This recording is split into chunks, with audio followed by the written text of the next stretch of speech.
Good morning, Sean. I thought you was going to switch it up a bit. That's why I didn't say nothing. I thought, Oh, I thought that was like going to be your new scene. oh, that's right. Yeah, I forgot the smoke machine. Yeah. Dun, dun, dun, dun, I, dun, uh, dun, you bring in a drama right now. dun. A little bit of suspense. Ooh, poof.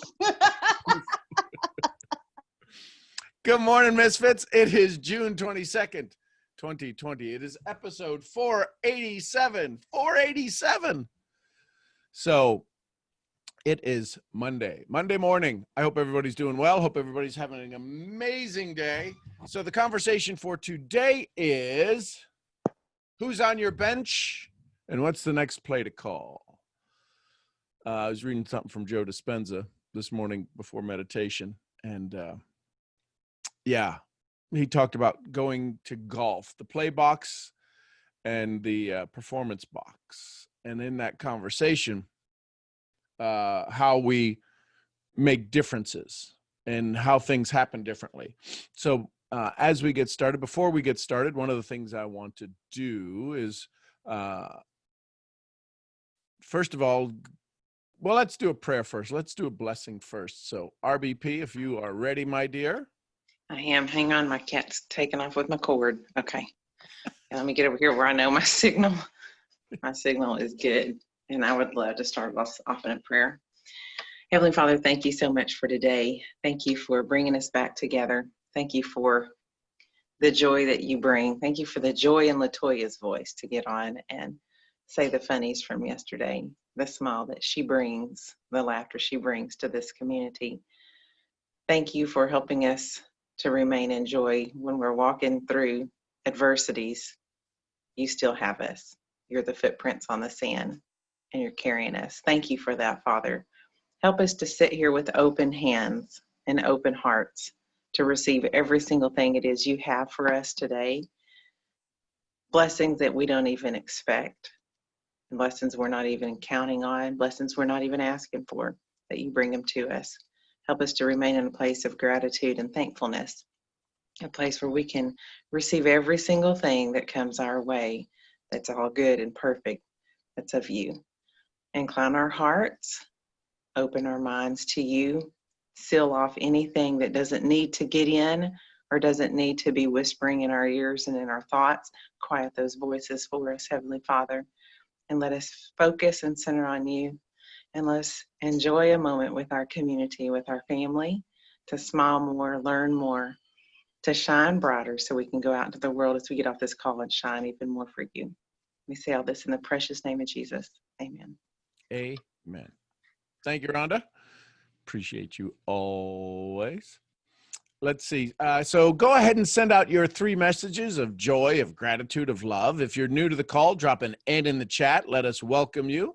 Let us say, great to have you here in Misfit Land. When we talk about misfits, it's that we don't quite fit in out there, but we do fit we do fit together here. We're of a psychographic, not necessarily a demographic. So the question today is, who's on your bench? Who's on your team? Who did you let on your team that shouldn't be on your team? Who should be traded? Who should be sent down to the minors? And when I say who, it may or may not be somebody of an individual nature. I'm talking more about potentially the mindset. The mindset that needs to be benched. The mindset that needs to go back to the drawing board. Those ideas and concepts that are not serving you.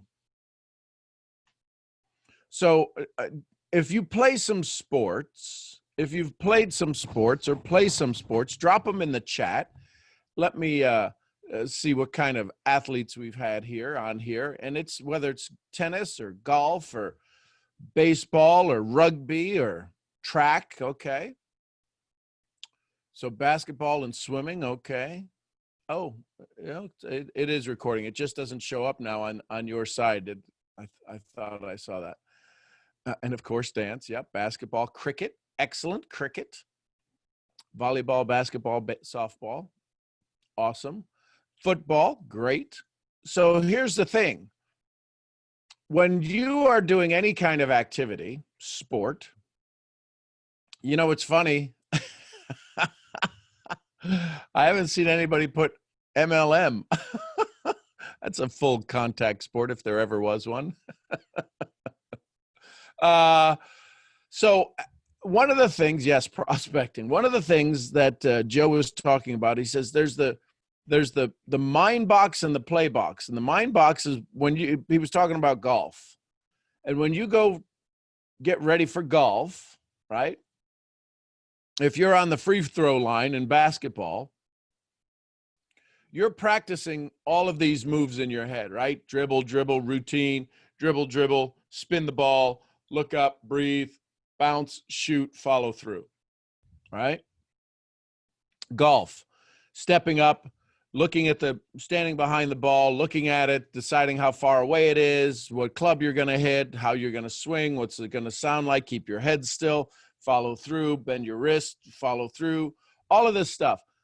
And then when you step into the game, when you step into the process, you're out of your mind play and you're into the sandbox, you're into the real play. And there's not a whole lot of time to think about the real play. This is why practice, right?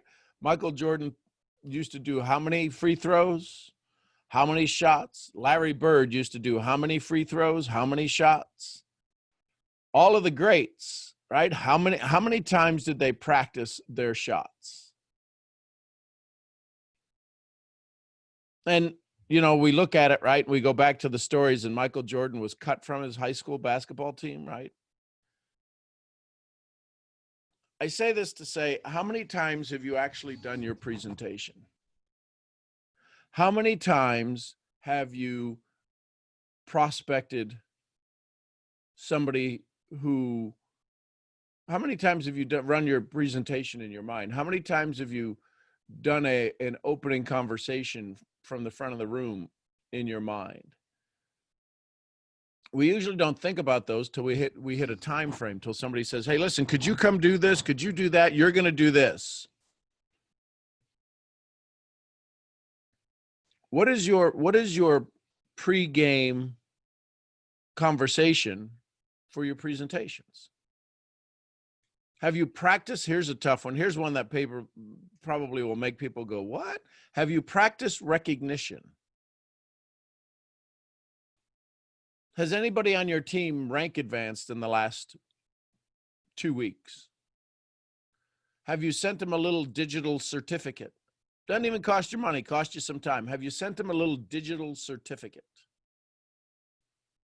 Have you sent them something that they could print out? I remember PBS, NPR, National Public Radio. There was a guy on there, and they used to do a contest every morning when I was growing up. And they would say, listen, you'll be sent a certificate suitable for framing. Have you sent out some certificates suitable for framing? I saw in my credit card statement this morning, I have a software tech company that sends out cards and sends out birthday wishes to folks, brownies, a couple of brownies and a card, and congratulations from my company, Murphy Holdings. And I got a ding that it refilled my balance on it. So I know somebody's getting some cards that are going out that when they get it, it's pretty cool. I didn't have much to do with it. Although I did set up a system that said, thank them when it's important to thank them. Anniversary, birthdays, different things like that. I say all of that to say that's part of something that's on my bench. That's part of my team that helps me do more, be more, have more, all by doing less. So what's your next play? What's the next play that needs to be called for you? Right? If you've ever been in sports, you've run plays. You've seen how the defense operates, and who's the defense in this moment? The defense that you're playing against, the people that are keeping you from your goal, could be outside influences. There's probably a lot of inside influences. So what's the defense? What play are they going to run? What ideas are they going to put in place to keep you from winning? I know it seems does it seem weird we're talking about like the defense, who we're going up against, and it's really our own stories? It's our old self.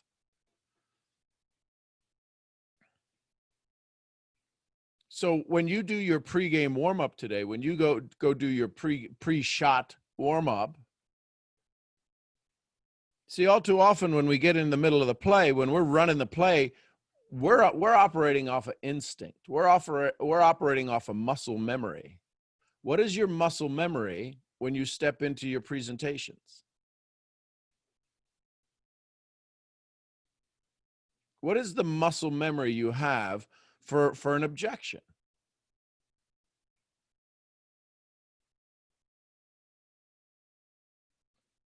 Right? So all of these things to say, decide what the next play is going to be. Decide what the next play is going to be. Do you have to go back to practice? Right? How many of you have ever taken a long bus ride to get to a game? And if you've taken a long ride to get to a game, to get to the field, and you've gotten to the field, and then all of a sudden, when you got there, you didn't quite win. You either won or you lost. How was the ride home? What would have to happen to make the ride home a lot better? A W. A win. And yeah, you could, I know I've played games in basketball where we won by 50 points. It was almost not worthy of a celebration. You know you won. There's no doubt you won.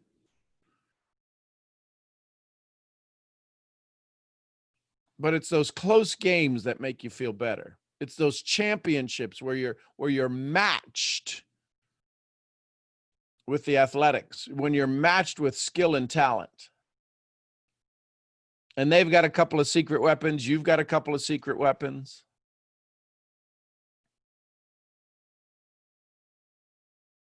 What are your secret weapons? What are your go-to plays in your business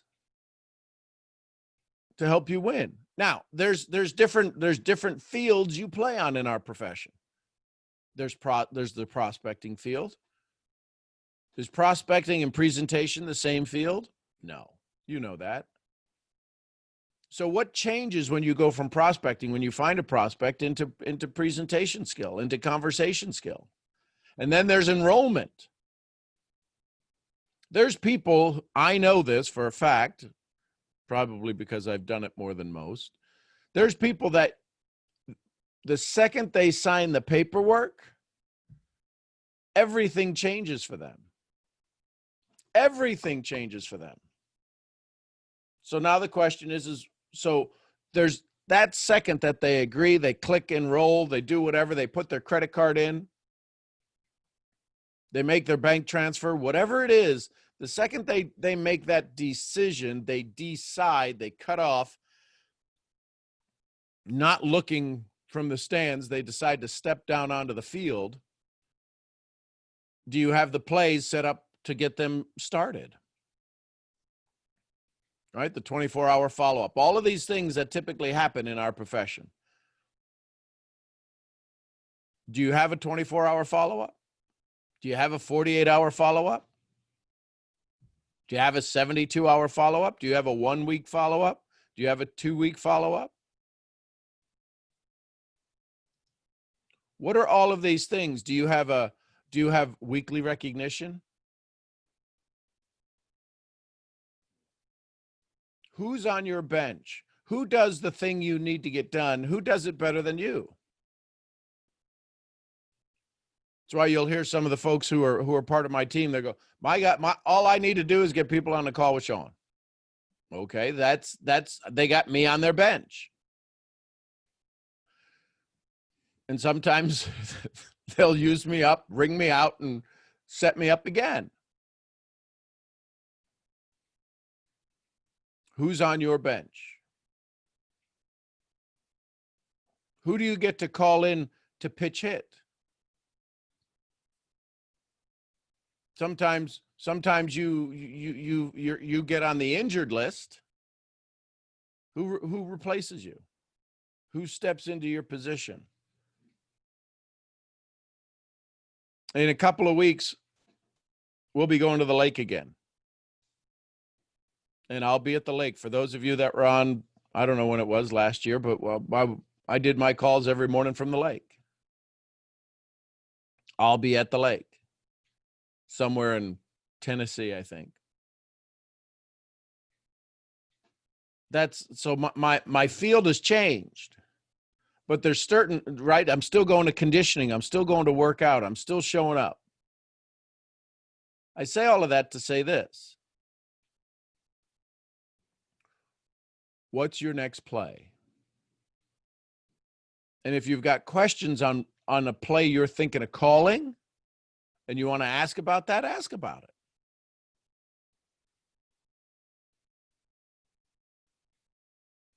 I'll ask again just because the world needs it. If you sent out your messages of gratitude, of joy, drop a D in the chat. If you sent out your 3 messages, cool. Thank you, everybody. That's awesome. And let's go into questions. I see Moshe's got his hand up. Good morning, Moshe. Good morning, good morning, good morning, sir.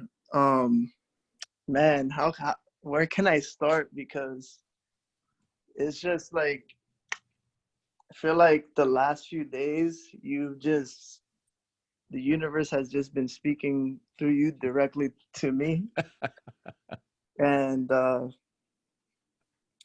I can't even say how much I really love these tests that I'm getting. And I'm connecting through my laptop right here. Can you accept me? Yep. So I can. Okay. Yep. You just got admitted. Awesome. Thank you.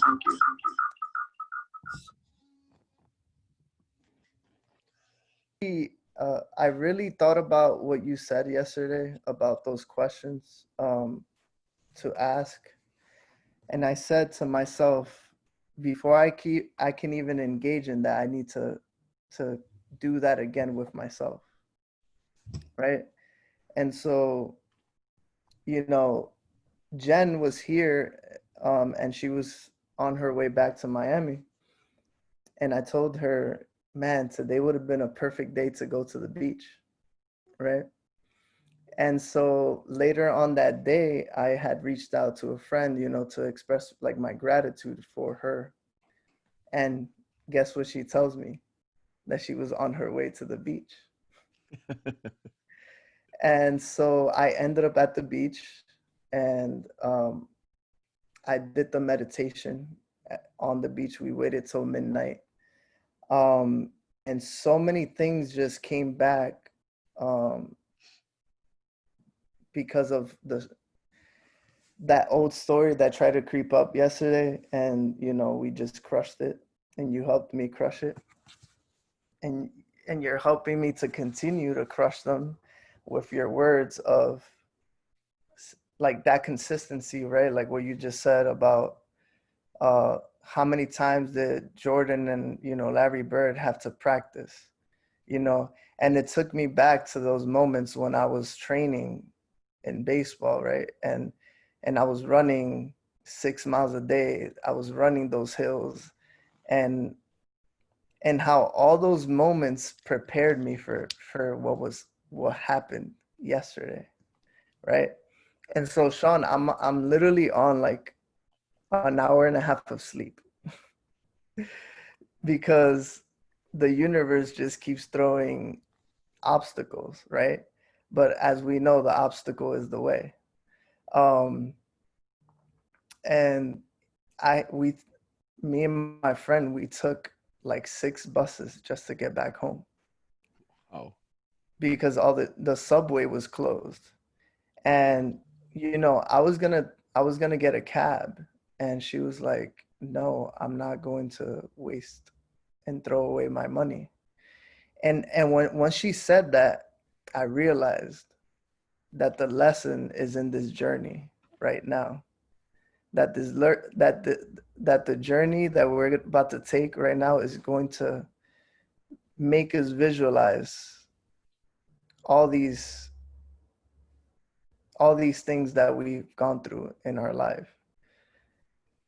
And I was there, as I was there sitting on that bus, I was thinking about everything that you just said, right? Thinking about all those moments that I failed, right? But it wasn't a failure. It was just a frequent action inviting a lesson, right? And man, I can't thank you enough, because it's just like I now more than ever can stand solidified and know that nothing can stop me. That that that the what you have created here in this community is so intrinsic that even after this body stops breathing, every thought and every action created within it is going to keep carrying,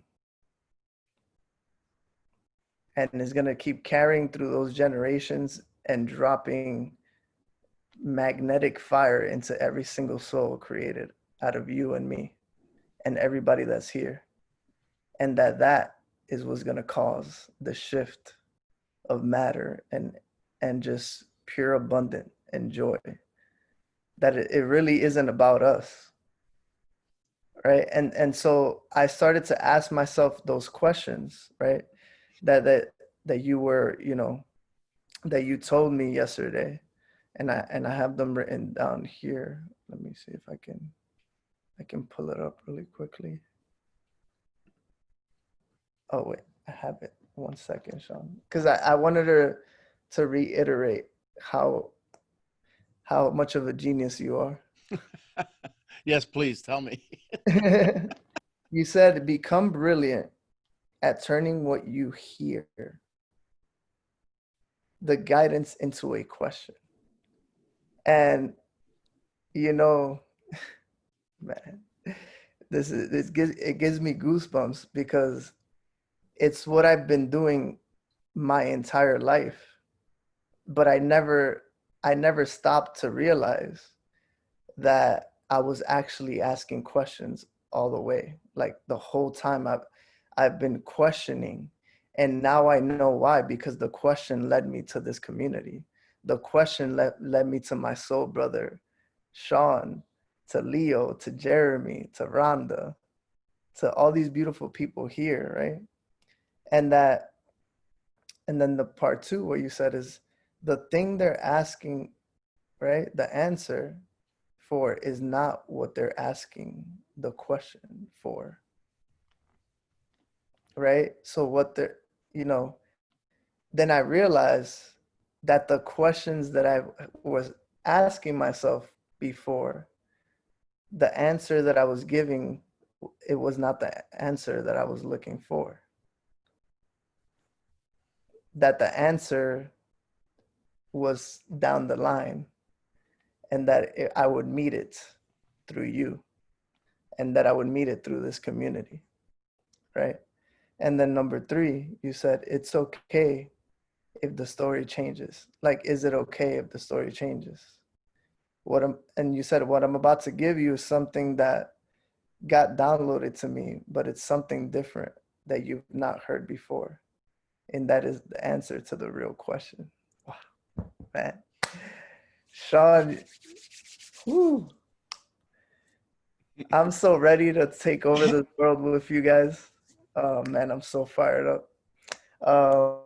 And I just want to thank you, because, you know, all these moments, they humble us to the point that they bring us down to our knees in gratitude, right? In peace and in joy. And you know, yesterday I realized how much I really needed peace and joy in my life, right? And that for that moment that I could just give up that control and just let life flow for me, right? And not to try to, you know, just be so strong all the time, right? That I also need to give in and let myself be poured into, right? And that I don't need to answer all the questions right away. I don't need to have all the right answers, but I do need to follow the process, as you said. And that gave me so much strength. And I hope that gives somebody strength here as well, because it honestly changed my life again. I thought my life already changed, but it changed my life again. Well, and it changes at every moment. Yes, every single second. The difference is do we do it on the installment plan or we do it on the quantum leap plan? Mm-hmm. Right. And here's the thing. It hit me as you were saying it. You know, I didn't lose control by getting lost in the old story. Didn't you actually have massive control over what you chose? Yes. And that's the thing. When people say, I don't want to lose control, I get it. But in the decision of not wanting to lose control, aren't you gaining massive control? Mm-hmm. Can we ever lose control? Can we ever have total control? How hard is it to control this moment? See, if this was a 200,000-pound device and it started to lean, when's the best time to try to right it? When it's all the way down here or up here, right? When people do the CrossFit and they flip the big tractor tire, which I think is comical because I used to do that when I was a little kid, but that was just living on the farm. We didn't pay to go to CrossFit. So this is why center, being in the now. If this tips a little that way or tips a little this way, it's easy to write it here, but sometimes we don't find it uncomfortable enough. It's usually when it gets down here and we're under tremendous strain that we can't even be in the now because we're trying to get the old story back to the now. Mm-hmm. This is why if in every moment we decide joy or misery, and we decide which one we're going to take control of, and which, because listen, I heard it said, Bob Proctor said this 20 years ago. When we launch a rocket when they launched Crew Dragon, right? Endeavour, the capsule is now called, to the ISS, International Space Station, it was on course how often? 3%? The other 97%, it's checking and changing and adapting and adopting. Even on the final approach, the last 200 meters, you could see the little gas jets. Psh, psh, psh, psh, psh, psh. I don't know if they make sound. But we're constantly adjusting. What can we do, right? That's the next play. The next play is, how do we sharpen our skills? How do we get ready for the next defense? What is the defense we're going up against? Is it a 2 and 3? Is it a box and 1? What's the defense? Is it man to man? See, a lot of what we do is, what would change, this just hit me, what would change if all of a sudden you saw the prospect as somebody on your team? How many of you have ever done pickup? The only one I know is pickup basketball. I don't know too many pickup tennis games. I know pickup ping pong or badminton, but pickup basketball. You want to play? Somebody, hey, come on, let's play. We need one more. We need a fifth. We need a third, whatever it is. 3 on 3, 2 on 4 on 4, whatever it is. And you haven't played with them before. So usually the guy with the ball, right? How many of us know that story? The guy with the ball is usually the one that's going to be shooting it all the time. And so you get tested when you get picked to play.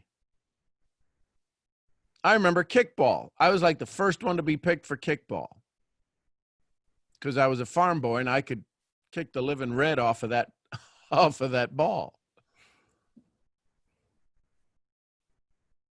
What would you get picked for? Right now, you're standing in a group of people. What would you get picked for in your business? Would you get picked for recognition? Would you get picked for prospecting? Would you get picked for enrolling? Would you get picked for, right? They're setting up different teams. Would you get picked for follow-up?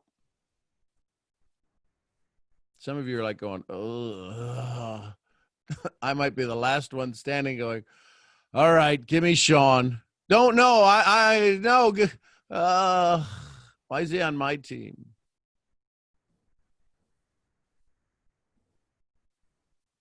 What would you get picked for? Think about that. What would you want to pick your prospect for? Yeah. What would you want to pick your prospect for? See, this is part of setting the game. This is part of setting the stage. If you're going to go have a conversation today, who do you need to fill your team? What positions do you need filled? If we're playing baseball, there's how many positions out in the field? Is it 9 on the field? All right. Basketball, you need 4 others. Football, you need 12 others, something. Who's your backup? How deep is your bench? How many times have we heard that? Jack Walsh used to say, you're only as good as the people on your bench. That's why he would fire the bottom 20% of people in GE every year. The bottom 20%, if you were the bottom 20%, you got fired. Didn't matter if the company made profits or not. He was getting rid of the bottom 20%. Guess what? Do you think there was a bottom 20% next year? Yep.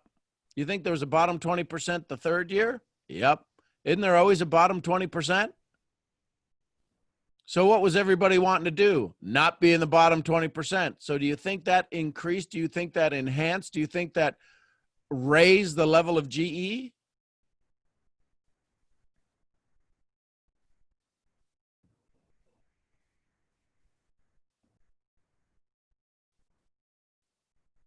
So all of that to say, Delia, that what you're looking for, that article is actually in the Secret Sauce Facebook community. If you go into files, you'll see it under files and you'll be able to get the 187-page document. And you'll be able to see all of the listings for sure. So who's on your team? What's the next play? You bet, Delia. What's the next play? LaToya, I see you with your hand up, my dear. Ooh, come on down. Okay. I'm sorry about that, but how you doing? How you doing, Sean? How's everyone doing? My love. I'm doing great. Thank you. Can I chime in on what you were talking about, like who's on our team? Yes. Because I'm glad you mentioned this today because I was just thinking about that. I think what it is when we do prospecting, so we're in the sport of prospecting, right? So we just like who's next, right? We don't think about what we need on our team. I think that's why a lot of people just like who I go for, who's my audience. I don't know, because we don't highlight certain things like leadership or I mean, you know, are they a go-getter? You know, things of this nature, right? Like certain characteristics, right? Do they have speaking? Do they speak well and write well, or know how to host presentations and stuff? Know how to edify? That's also like it's a reason, like almost like building a relationship first. It's kind of like just give us an idea of who they are. Of course, I'm not going to ask them, do you know how to edify? check. Okay, you know how to edify? Okay, cool. Well, I'm gonna tell you about what I do because it does require edification. It does require you to hold Zoom calls too. So we don't go in and asking these things, but certain key things like we look for, like what kind of leader could they possibly be? You know, that's also come with the building relationship. It gives that idea of who they are and where they see themselves in the near future. So I thank you for bringing that up, Sean, because I was just thinking about that, who's on my team as well. And I had a lot of I have people on there that know how to get people. I mean, they know how to build. Like literally, I could just tell them, "Hey, this what it takes. Boom, boom, boom." But you know, be yourself. You know, find your joy in doing it. And you know, I take that from you. You know, I have to take that. I had to use that. So, and they go and get it done. But we also communicate. You know, we troubleshoot. We do things as well. So I pretty much know who on my team. But the beauty of it also gave me room to open up. Oh my God, I lost the word. But it also like opens up, like who else could benefit from this? Who else could use this and run? You know, who else am I looking for? Who am I? You know, and who I'm willing to attract. So I also had to be that person as well. I can't just be like, you gotta know how to edify, then I don't edify. You know, I gotta lead by example as well. So it boils down to who I am, but in the same sense, your vibe attracts your tribe. So yeah, I ran out of words, Sean. So I think I said everything, I guess. That's cool. But the key is, yes, when we help, I forget who wrote the book, but it's about the one, and I forget the title of it, but it's about getting everybody on the bus. And then not only getting them on the bus, but getting them in the right seat on the bus. I agree with that, but the key is that they don't have to stay in the same seat. Sometimes the driver changes. So this is important for us to understand as we build our business, because we are building a team, right? My team in Latin America, they know exactly what to do. They show up, they use me, they parade around the gringo, and they show that there's somebody that's a part of the team, part of the organization. That's our upline. They let me speak on stage when I go down there, because you know, when you go speak in front of your room, I would encourage you all to have this feeling. When you go speak at your organizations, when you go speak at events, right? How cool is it when you've got 5 people, 10 people, 20 people in your team in the audience? That's a cool feeling. It's something we all want to, I would encourage you all to move towards. I would also encourage you to move towards this direction. Build in the marketplace where it doesn't matter who's in the room, they're all on your team. It's a pretty cool feeling. When there's 400, 500, 600, 700, it doesn't matter how many people walk into that room. At over 700, it's usually 99% is on my team for an event. So it's a cool feeling to be able to go help everybody there, to go have a conversation with everybody there. And you're talking to your community, right? When you come off stage and somebody says, I want your help, there's a part of us that says, I'd really love to help you, but I really do need to build my team. I need to stay focused. Well, it's neat to be able to walk off the stage and go, sure, because there's a 99% chance they're in my organization. I've been able to do that because the people that have come on, the team that has become a part of it, they all have certain skills. The majority of my team are female. The majority of the leaders of my team, it's 88% female.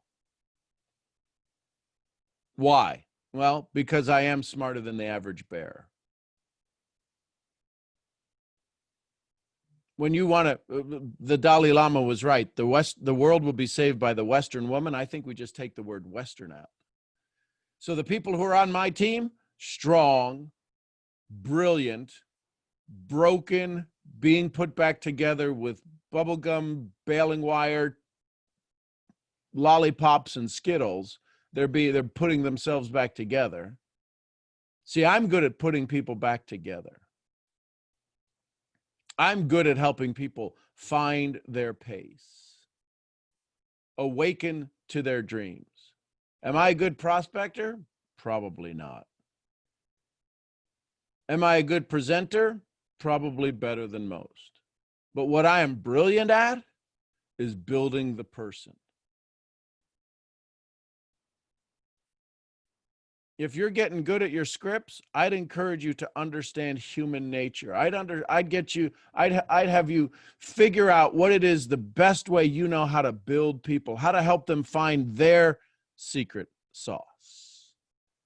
Because when you help them find theirs, and listen, how many of us have ever had somebody who is absolutely full engaged? They played the Super Bowl. And they won, and then they got to go to the American League game, and they're like, ugh, can I just take a break? Well, wait a minute. You're a Super Bowl champion. You're a winner. You're a champion among champions. Yeah, but I just need a break. And we want to push them, right? How many times have we seen the movies where they're training for the Olympics, and they just keep pushing them and pushing them and pushing them and pushing them and pushing them until something snaps. And usually it's a limb in the body, and they can't even compete 4 years down the drain. Do you know how to help your team recover? Do you know how to put the pieces together? Are you good at understanding human nature and the puzzle that it is? It's a skill. It's a skill that it gets taught at an Olympic speed in this profession. You want to understand human nature?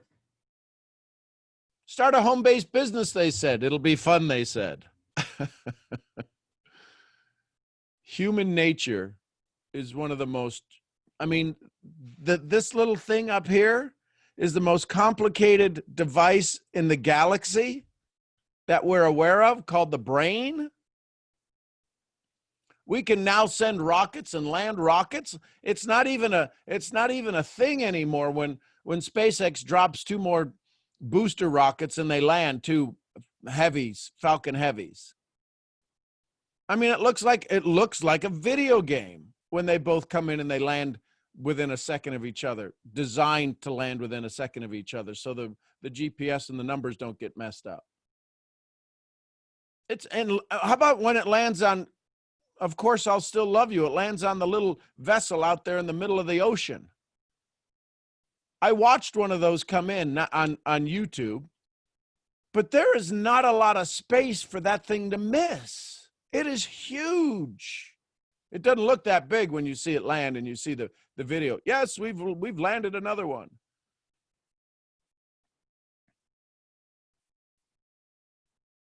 And we're still having a hard time trying to get somebody to answer a phone call after they get signed up. We can land rockets from inner space, inner orbit, low Earth orbit, fire it back, send it back, put out some titanium fins, land the dang thing on a vessel. We can catch nose cones in the chase ships. Are you kidding me? And we still can't get people to show up at an event on Tuesday.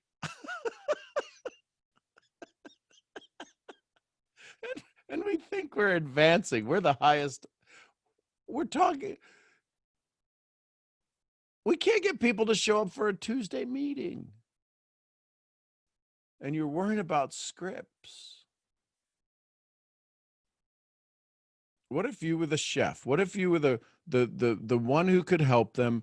You took them to cooking class, and the cooking you were going to take them to, the recipe class you were going to take them to, is to help them find their own special sauce, their own secret sauce. What if your prospecting was to uncover that? What if your prospecting was to find out? What if your prospecting was to find out how what position they would best play on a team? Have you ever asked anybody, hey, listen, let me ask you, what position do you love on a team? What sports have you played? It's why I asked the question in prospecting. Let me ask you, when's the last time you were on a winning team?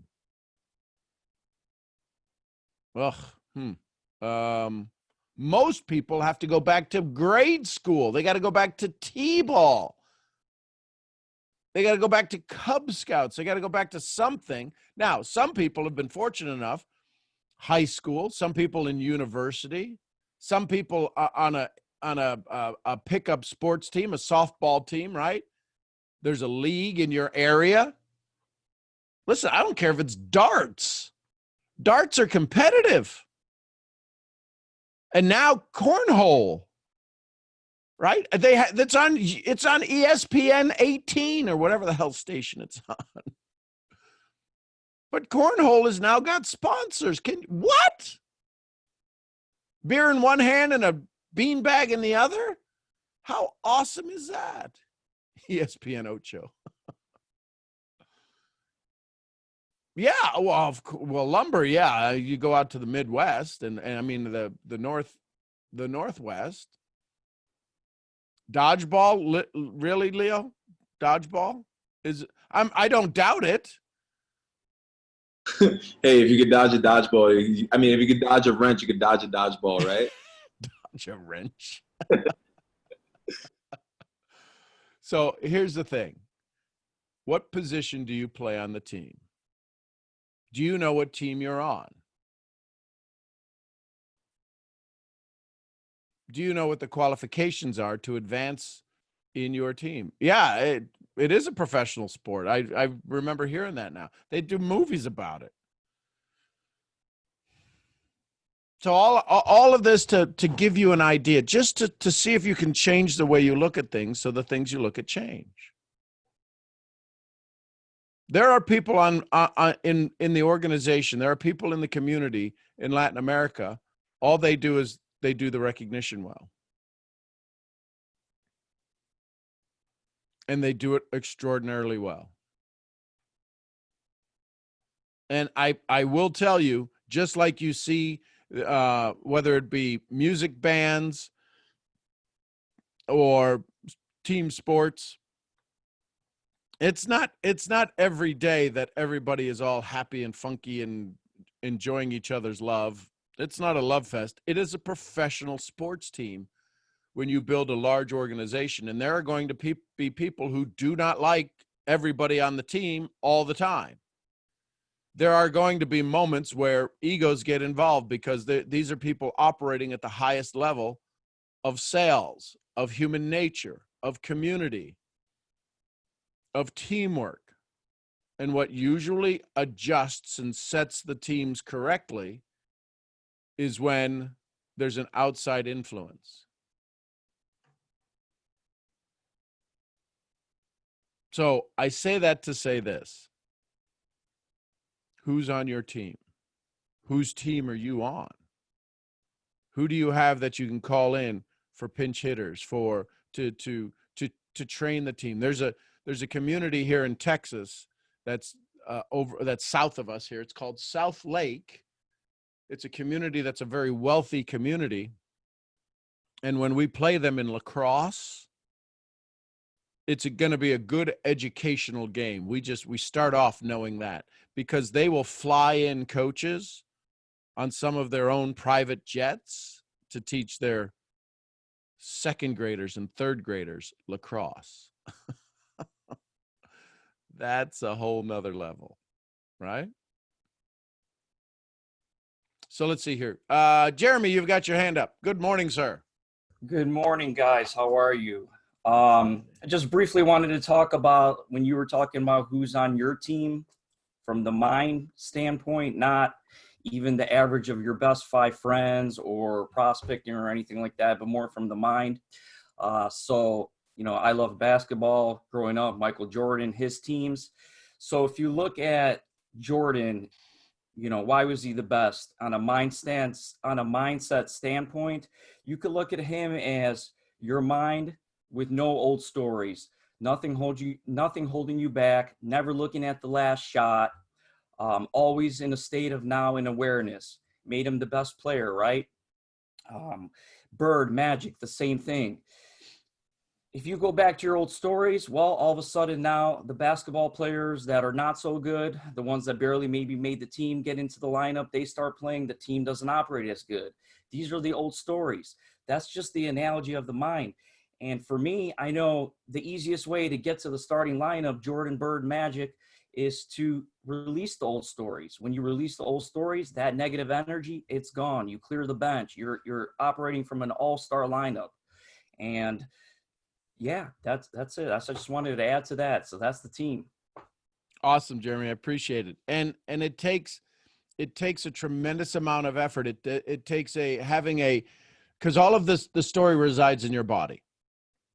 Yeah, it's in your brain, but your brain triggers all the chemicals. The old story resides in your body. It's why you'll see people who are operating at that highest level have the slightest routines to get themselves back focused in the now. And it's to take their attention into the smallest of details, right? When you watch Andre Agassi or any of the tennis players and they're adjusting their strings, that's really not doing a dang thing to the tennis racket, but it gives them a place to focus. It gives them a place to tactile, to have that touch of the moment. When Bird was looking at the ball and he would touch it and do whatever they do. And it's having your get centered routine. So let's take it back to the professional here. Somebody was saying yesterday about how on the Saturday call that many of the folks were on for their Super Saturday, where the top income earners were talking about repetition, say the same thing, say the same thing, say the same thing. I agree. If you recorded every one of their presentations, they may say the same words. Words are 7%. The other 93% changed dramatically. Each time it was localized and culturalized based upon the audience sitting in front of them. But that's become inherent. That's become a part of who they are. They've been able to read the audience, feel the crowd, feel the energy. Been able to lead off of the energy that just left the stage. So words are important. Getting your mind square, getting your mind into the now is critical. And you can actually see, right? If any of you have ever played basketball, if your number one shooter misses the first two, you got to find somebody else to step in. Till they go into halftime and they come back out and they go, oh, he's hot now.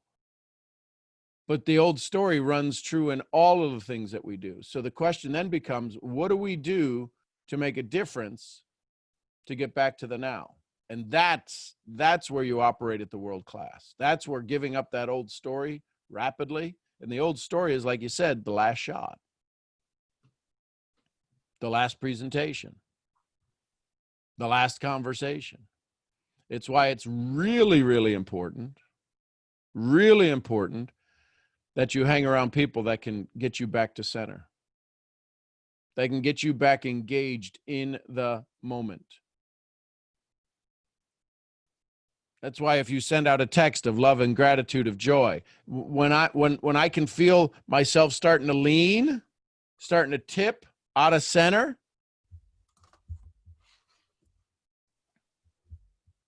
I send out my messages of joy, of gratitude, of love.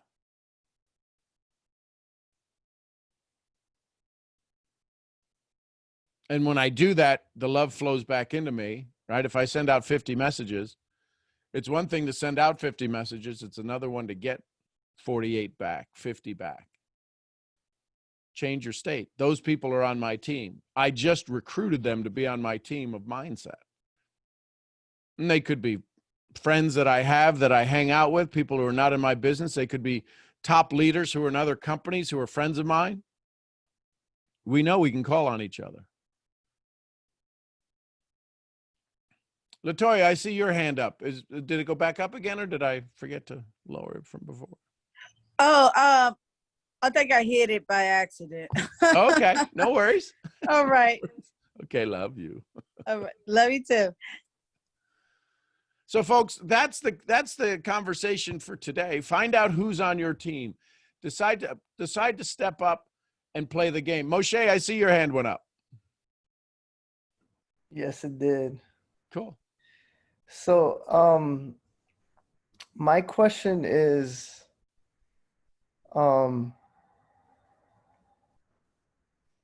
is it always okay to just realize that, you know, you're building that house of life while deconstructing the house of that was keeping you in that mental dead state? And like, is it okay to just live in it sometimes, even as you're going through the process? In which house? And what in the life house? Okay, yeah. Well, you're always in the life house, right? You're in the now. Yes, correct. And if you're in the now, you're in the house of life. Mm-hmm. If you're in the old story, you're in the story of old. The challenge is those houses are very close together. Yeah.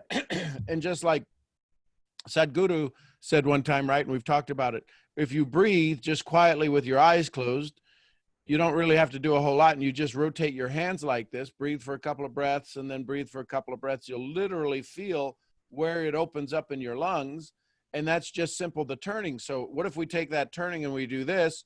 Frontier versus the plains. Everything in the past versus everything that's coming. Mm-hmm. It's just a simple turn. Yeah. And then here's the thing. That house, the house of life, is literally being deconstructed and reconstructed in every moment. Because the moment you're in now is different than the moment when you ask the question.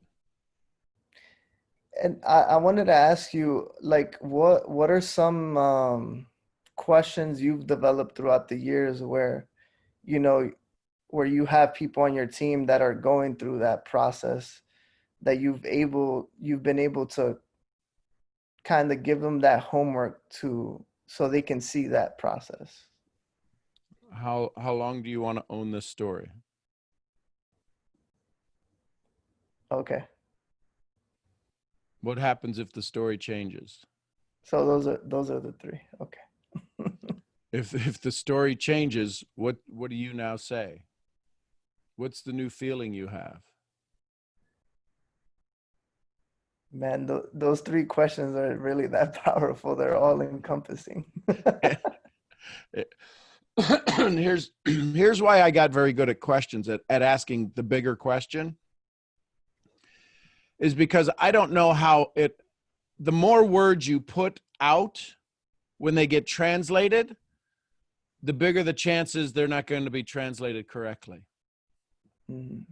So I had to get back to when I would stand on stage and there'd be two simultaneous translators or three simultaneous translators, one into to French, one into Italian, and one into German, and they each would take their time because they didn't have the headsets. So you would ask a question, and it could be 2 minutes before you spoke again. Mm. You follow me? And now most people find it very hard to speak and let a translator speak. And then they speak, they can't keep their mind, and they run on. If you really want to learn how to speak at a level of connection, get translated. Get live translated. Have somebody sitting next to you, translating your words, and you will speak in these bite-sized, full mouth. Anybody ever take a bite of an apple and it's like a full mouthful of apple? Mm-hmm. That's what you learn when you get translated. Is you learn to speak with just an absolute massive amount of content of good in that sentence, So when they translate it, because they're not translating your energy, they're not translating this. And so if you just gave a 10, if you just gave the golden of goldenest nuggets, you're lucky it turns into a 5 by the time it gets translated. You gave me a total different perspective right now. Shocking. And essentially what you just said to me is that we become master listeners of what we just said, and we create the perfect pitch. Because here's what I also learned. What you just said, even though there's 54 people who can understand English, every one of those got translated through a filter called them. It's why I can get on here and say the same thing day after day, 1,000 different ways. And every day somebody will go, I get it. And somebody else will go, I didn't get it. And so I go again tomorrow and I'll say it a different way. I got it. I didn't get it. So Hugh, the questions are, how long do you want to own that story? What happens if the story changes? What's the new story?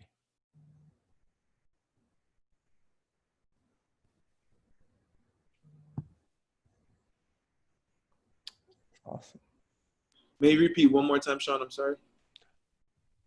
I don't even remember the first one now. How long do you want to own that? Yeah. How long do you want to own that story? And see, you could see what Moshe said is when he heard that, he said, oh my gosh, those are deep, but they're not deep to the person who's playing first level. So how long do you want to own that story? What happens is it okay if the story changes? And if the story changes, what's the new story? Thank you, Sean. Thank you. Appreciate you, Hugh. Bezy. I'm going to say it. Please help me how to say your name correctly. Bezzy. Bezy. Yeah. Okay. Hi, Sean. Hi. So it kind of relates to this topic. I'm not sure, but I'm just gonna ask it. Sure. My mind is gonna throw it out. So basically, I'm with I am and all, and my first month was really good. I had my business was rocketing fast, and I didn't even know anything at all about trading. So when I came in, it was going that way, and then as it kept on growing, I became more overwhelmed. Every time someone would join my business, I would feel like I would have such a responsibility of their growth and their success. And I would literally just, at one point I had 2 people sign up at one time.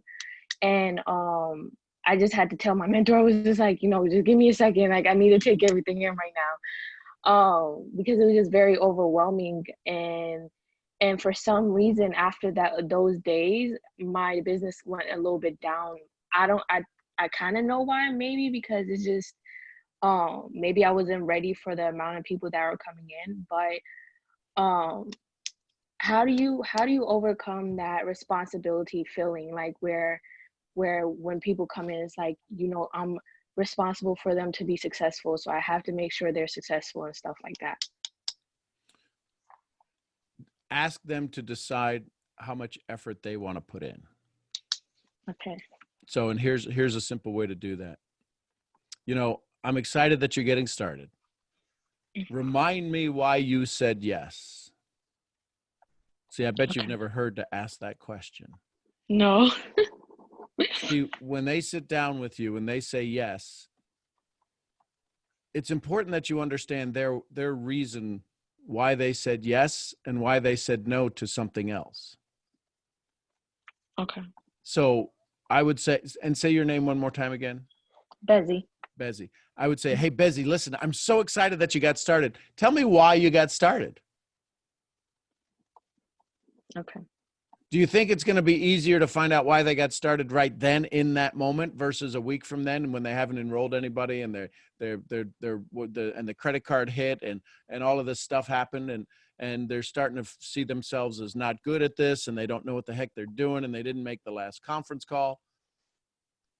That probably won't be the best time to go, hey, listen, I know you've been in a week, you haven't done crap, but tell me why you're excited. Right. So, but that's usually when we go back and we try to do our follow-up. So I'd ask him right at the moment. Okay. And then the next thing I would ask him is, listen, in the next 7 days, what do you want to get done? Okay. Next 7 days. All right. If somebody asks you right now, you just joined me in my business and you get excited about it and they go, hey, listen, what did you do last night? What do you tell them?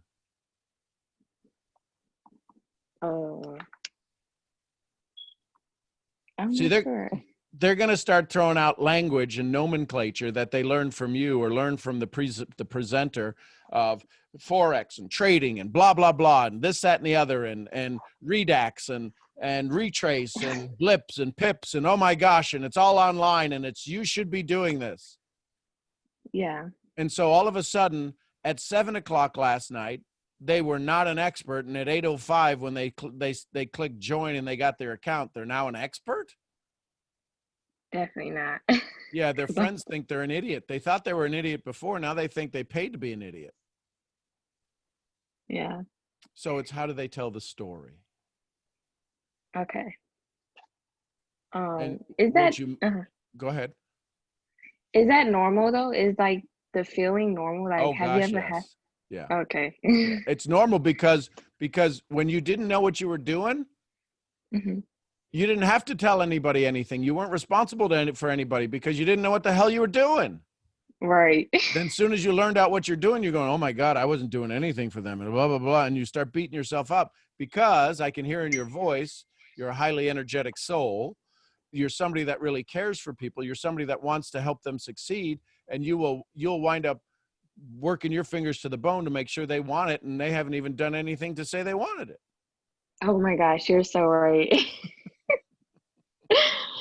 You're so right. And Well, you and I grew up together, right? Or is this the first time we've spoken?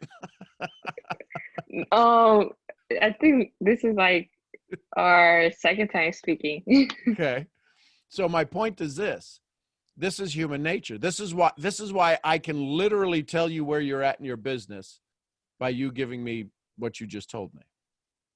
You've been responsible for them, not to them. Listen, you want to get started? I'm excited you're signing up. When do you want to change your story? When do you want this to work for you? Well, they must want it to work now. They signed up. Not my job. Not my job. When would you like to see a return on your investment? Well, like right away. So are you willing to do the steps necessary to get that return? Yep, here's the steps. Which one of those can you do? Which one of those can't you do? Okay. I like that. In the Right? beginning, I was not doing that. Imagine if they came in and you were running a convenience store and somebody said, I need a job. And you go, okay, here's a job. You got to tell them what to do. Now, if they don't do it, they get fired. But see, we're a volunteer army. You don't fire your team. Right. So one of the things I ask them, listen, on a scale of 1 to 5, let's make it real simple, 1 to 3. 1, you just want to be a customer. You want to use the technology. You want to use the back office, and you're okay with whatever the monthly fees are because you know that that's all you really want to get done. Number 2 is you want to make sure you enroll a couple of people and that you don't have to spend any money out of your pocket. You're not going to make huge income, but you'll make enough to cover what it is you want. Or number 3, you want to create a $3,000 to $5,000 a month income.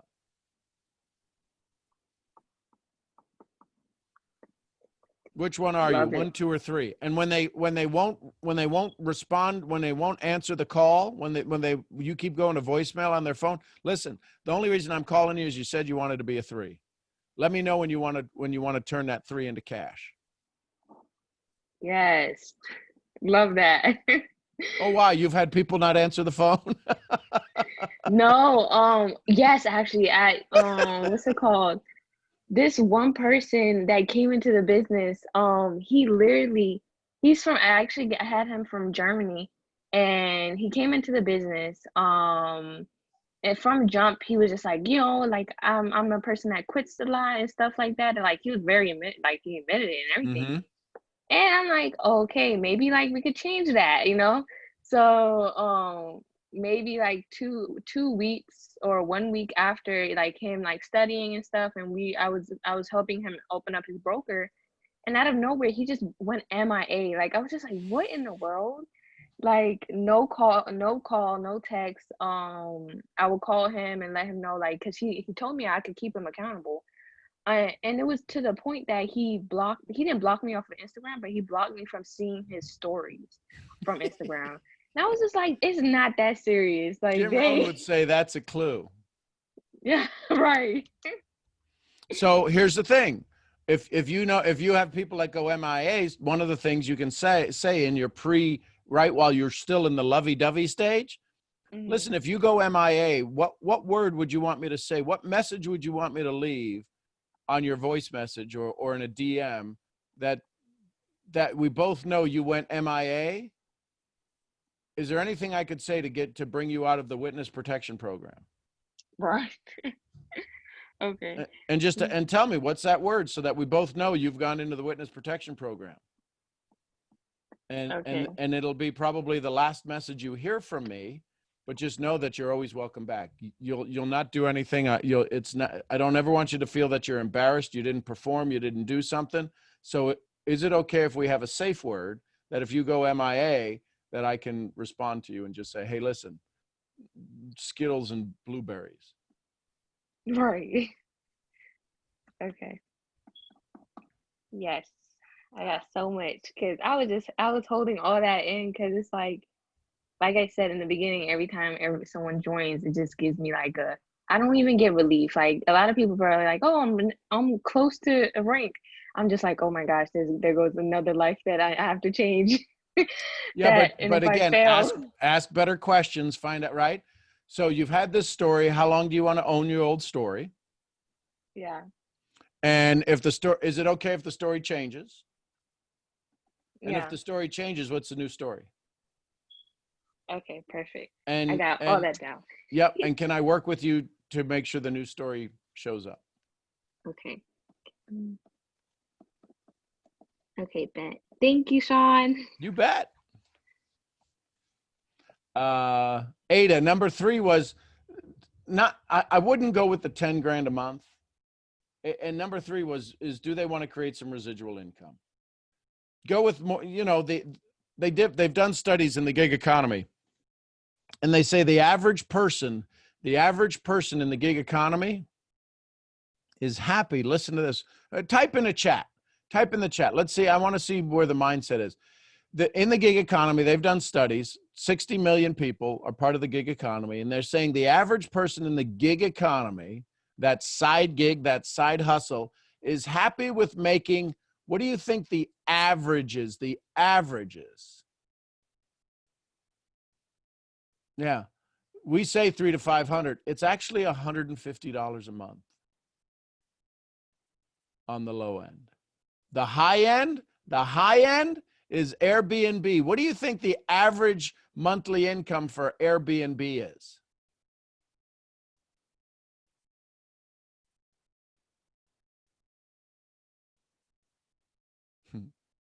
Yeah, $900 is the average income for Airbnb on a monthly. People give out their house. You got a $500,000 investment, a $200,000 investment. The average is $900, which means there's people who make a lot less.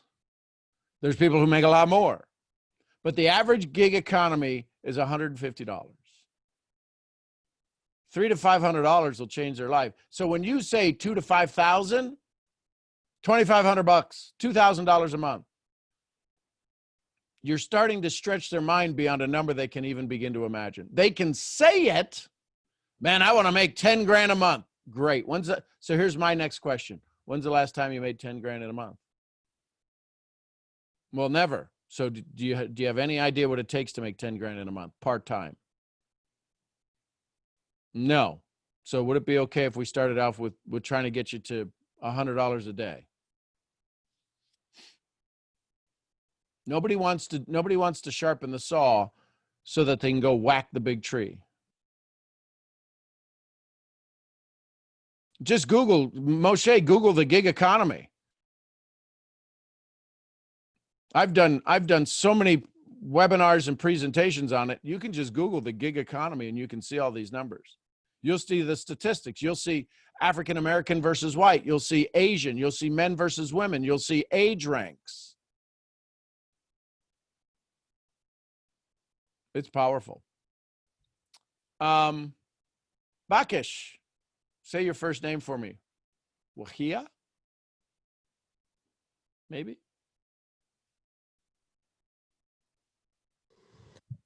Hi, Sean, it's Rekha. Oh, hey, Rekha.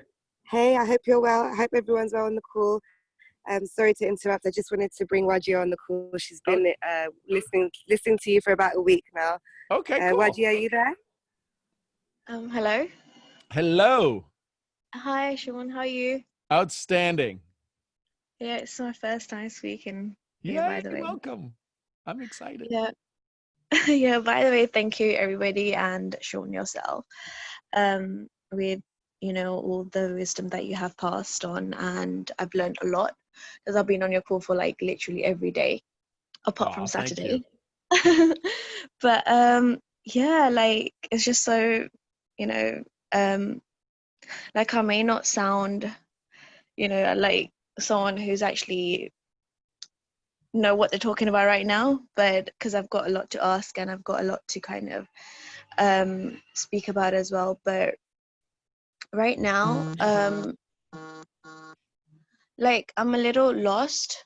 Okay. I know out of context, but I just sound like, I mean, I'm definitely not in the position where I want to be in life, whether it's relationships or financial or whatever it is.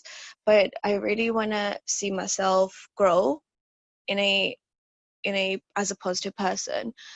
Okay. I really want to see myself in a positive light, kind of stay away from like the negativity and all of that stuff, because I know I have something in me, but it's just not coming out, as in it's not showing. Okay. I don't know what is stopping me, what I have in me. I really don't know what it is, to be honest with you, and I really need your help in that if you can. Sure. I don't know what the rules are for your for your calls and everything, but I just went ahead and wanted to just ask. So for Wahia, help. let me ask you this question. Is it okay if I ask you 3 quick questions? Sure. First one is if we have a dialogue, and it sounds like we will, if we have a little chat right now, would it be okay if I helped? Would it be okay if I gave you some ideas and thoughts that maybe you might be able to implement? Yeah. Okay, Absolutely. cool. Second question is, and if you answer that one right, you're going to love number 3, but here's the second one. It's a little tougher. If you're going to go after something you've not had, and if we're going to change, if you're going to change your story, it might make you feel just a wee bit uncomfortable. So do I have your permission to make you feel just the littlest bit uncomfortable? Absolutely. Okay. And number 3 is, if I do make you uncomfortable before we finish up our conversation, is it okay if I take you out of that uncomfortable feeling? Yeah. Awesome. Cool. So tell me a little bit about you. Tell me about some of the things you've done in life and some of the couple of stories about you real quick. From the past, as in when I was the child, maybe? Sure. Child, have you done some careers? Have you had some work? Yeah. Have you gone to university? You've had some amazing relationships. You had a bad breakup or haven't had that yet, or? Okay, here it goes. So I'm originally born in Pakistan, moved to UK when I was about 7 years old, and I hadn't seen my father for like 7 years. So my parents were kind of like away from each other for about 7 years because of financial needs, and I wanted to support his family, etc. And then he kind of finally called us over to England, when I was 7. So after that, got educated in the UK for about the rest of my life, went to college, study arts, and A-levels, can't remember the subjects right now, but just recent education I've done is fashion design, BA in fashion design. And before that I got married at the age of 21, and then started my education after that.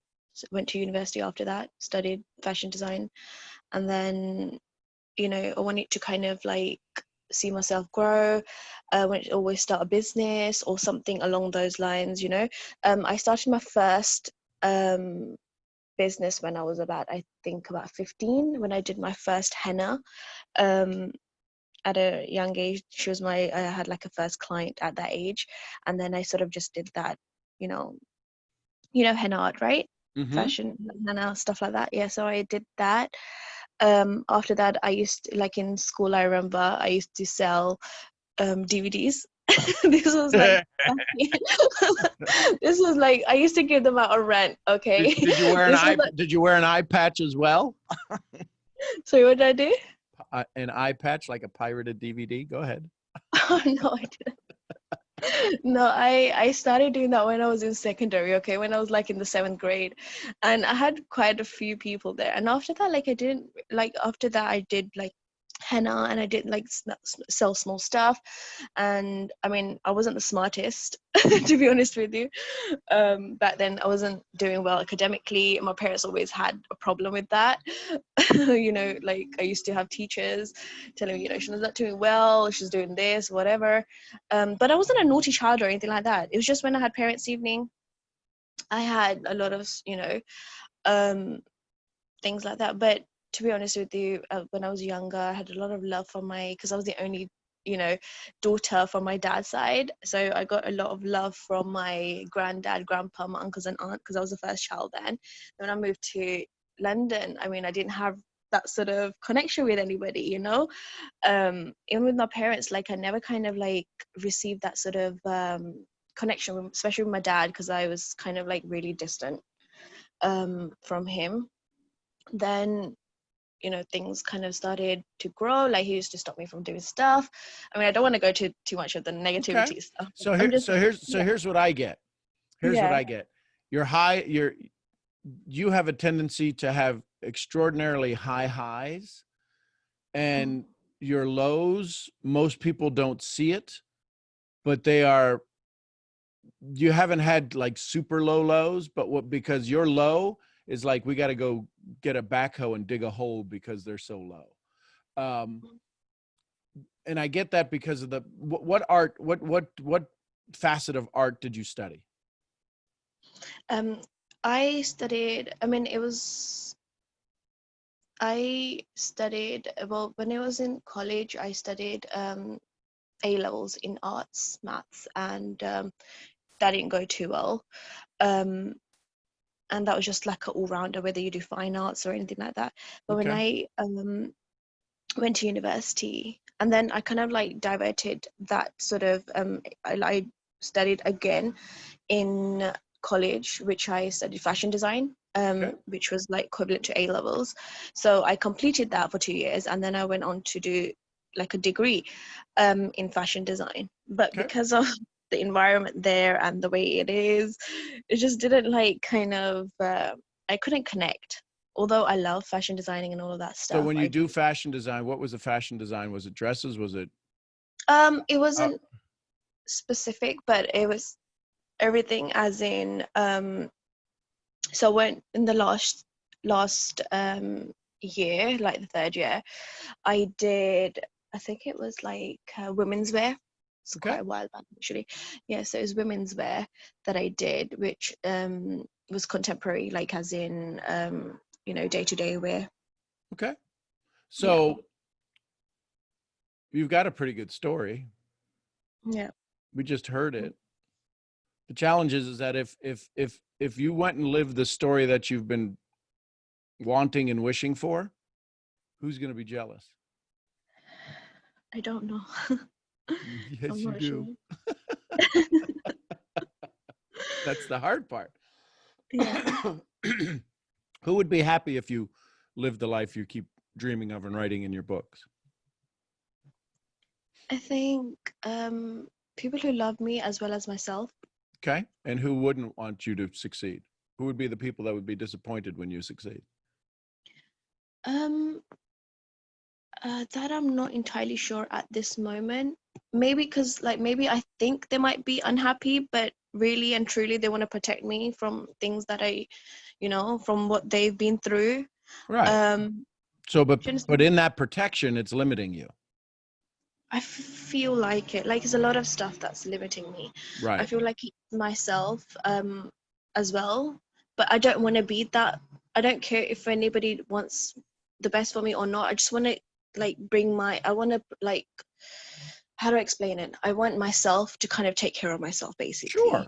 And so what could you do today to make sure you know you're moving in the right direction? Like just work on it, really. And that's not really Right. coming But easy. what's one thing you'd work on today to know that yourself is taking care of you?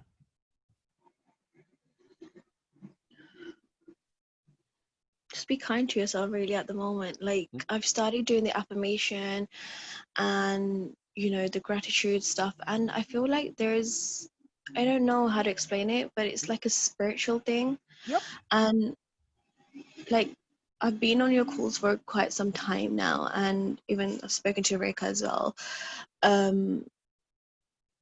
personally about certain things. But I just feel like when I'm in a positive space, I think I can bring out the best in me. And when I was straight after marriage, it was like a lot of ups and downs as well. Of course, like, marriage isn't an easy thing, it is an easy space, and I've been married for like 7 years now, and it's going to be 8 years. So all of you guys know my age now, so but I wanted to let it out. But yeah, there's a lot of ups and downs in that sort of space. But like, I don't want to, like, I don't think it's people. I think it's just me. Sure. It only is you. Yeah, So I think what it's can you me do that for needs you? to. So what can you do for you today? I can start off with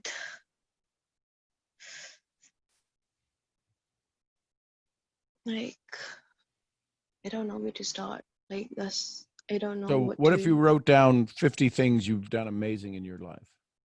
Because you already mentioned like 13 of them.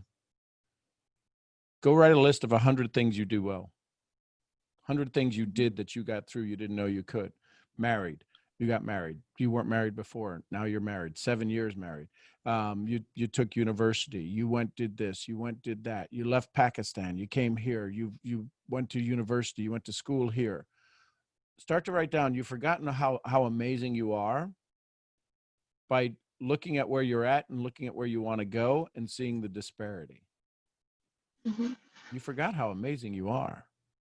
There's kids in the UK who never had to leave the UK to do what you do, but you had to leave and come to a new country. I'm guessing you probably, it is the UK, the melting pot, but you probably look a lot different than most of the people who were born in the UK.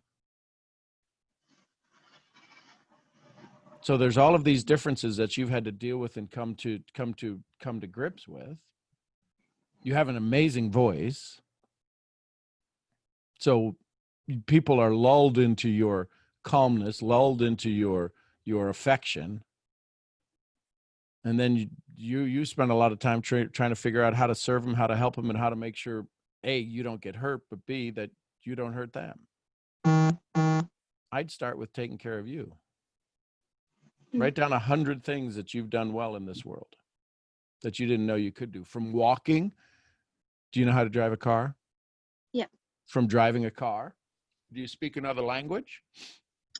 Yep, I speak 2 other languages. Right. So you speak 2 other languages. So those are 2 languages you learned. So there's two things that you've done, right? Out of the list of 100. There's a car you've learned to drive. There's a number 3. You've traveled, you've had a passport stamped, right? Yeah. Many times. There's number 4. We forget these little things. Listen, in the United States, less than 5% of the population travel outside of its borders. In the UK, it's different. I get it. In Europe, it's different. Right? Could you imagine if every time I left Texas and went to Oklahoma, I'd have to get a passport stamped? It's just not that way. But most people don't own a passport here. So I would encourage you to spend some time and write down 100 things that you've experienced, that you've gotten through. You've forgotten how good you are. Absolutely. So I'd start there. Yeah. And because once you start to realize that, the challenge is that you've done a lot more than most have. And if you go to tell your story, you think it's bragging. And you don't want to brag about you. But if I tell your story, it's giving a testimonial about it. Came from Pakistan. Dad separated. It didn't separate. Dad went off to make sure he was able to support the family. Gone for 7 years. Could you imagine your dad going away for 7 years? Well, she had that happen to her, and she's made it through. She got married at 21. Some of us were thinking, wow, that's young. But she's still in it. That's the thing. I was waiting to hear, well, we got married and it was young and we ended it. But no, you're still married. Yeah, I want to keep it. I want to keep it that way too, but I don't know if I can. That's the thing. Well, I want to. This is part of you going back and finding your joy of all of the things you've done, because you've forgotten how good you are, thinking you need to be better. Well, you need to get a little reminder of how just amazing you are. And when you do that, then are we connected on Instagram? Not yet. Okay. So I'd encourage you to connect with me, figure out how to do that. And then when you do that, then let me know when you got the 100 done. And if we're on a call, great, I'll ask you about it. But if not, let me know when that's your homework. Yeah, absolutely. And in doing that, don't get stuck. I can't do this. Get it done. That's your homework. You get this 100 done, you'll be amazed at what changes in your world. Mm-hmm. And then go from there. Yeah. Hey, Sean, I'm going with a friend of mine today to go get glasses. Awesome. And? We'll see. There you go. Oh my goodness. But thank you so much, Sean, for So do you feel a little better? Yes, I do. I think it's a start. It is. I need to start from somewhere. here, and from a start, we can go where? To achieving everything that I want to achieve. We can go anywhere. Yeah. See, it's in the start that makes the difference. Absolutely. Awesome. Thank you. And say your name again so I say it correctly. It's actually Wajiha. Wajiha. Yeah. Wajiha. Thank you, Wajiha. Wajiha. Yeah. All right. And I would really like to thank everybody else as well on the call, who have been sharing their stories, been so inspirational, and thank you for letting me be part of it. Excellent. Well, Rekha, thank you for inviting. That was this is what I hope for. This is how this is a gift to me, Wajiha, is to have you here, because our paths would have never crossed had Rekha not introduced. You're most welcome. You're most welcome, Sean. Thank you, thank you, thank you. Let's go to Anne Poe in the UK. Hey, Sean, how are you? Hello. Outstanding, Anne. How are you? I'm great, thank you. So I just wanted to ask you a question. so there are so many things that I want to get done in a day. And for some reason, there are certain things that I just, wait, can you hear my background or can you hear me? No, I hear you. There are so like, for example, like I want to read more or listen to podcasts more, Okay. but I won't do it. And it's really starting to annoy me. Okay. And I don't know if I have this thing, like sometimes I think like if I don't know why I think this, because this is ridiculous, but if I read everything that I need to read, then there aren't enough books to read, but that's ridiculous. Or if I listen to podcasts and I finish it, then what do I do? Or if I, like, even when it comes to Instagram, if I post something that I want to say, I won't have anything else to say, so I won't post this. I'll save it for another day, for another day, for another day. And I'm just like, why am I doing this? And so your question is? My question is, what is stopping me from just going for it? So you're not in the now.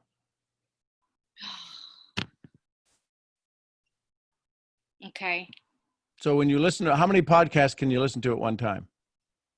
One. Okay. And when you listen to it, so here's the thing I would encourage you about books and podcasts. How many times have you reread the same book? Never. Yeah. How many times have there's a favorite meal that you have? Mm-hmm. How many times have you eaten rice? Every single day. Really? Wow. Why?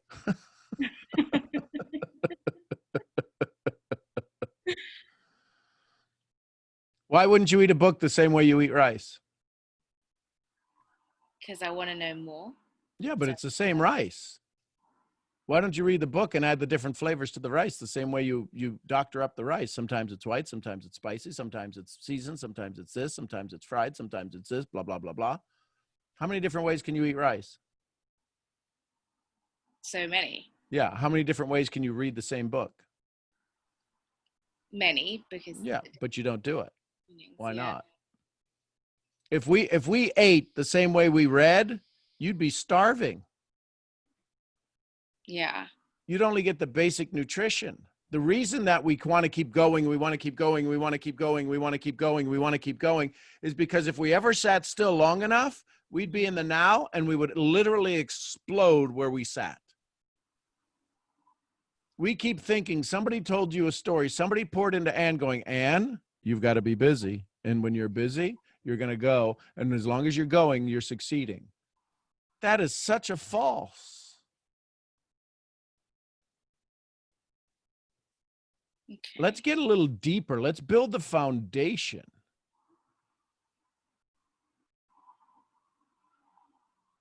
So, should I read a book that I've already read?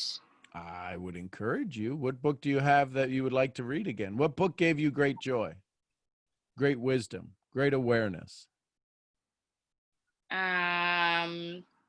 Think and Grow Rich. How many times a year do you read that? I mean, I only read it first time like 2 months ago. Okay, so I'd read it again. Do you think you'll see? Listen, it says in there, no matter how many times you read the book, the words will never change. The person who reads it changes every time they read it. What needs to change, the book or you? Me. And if people have read that book and created millions of dollars from it, do you think the secret to millions of dollars, how to create millions of dollars, is in that book? Yes. Then I'd read it until you get your secret of millions of dollars. Okay, but what about the other books that people have recommended? That's because they recommended it. Do you have to eat the same rice they eat? No. No. Then if they recommend it, do you have to eat yours and theirs? No. No. But I would read it based upon a philosophy. I would read it based upon a philosophy. So if you go to read that book, read it based on the basis of Think and Grow Rich. Read it based on the basis of your goals. Too many of us are reading the words to say, I read the words. Wait, let me write that down. Give me a second.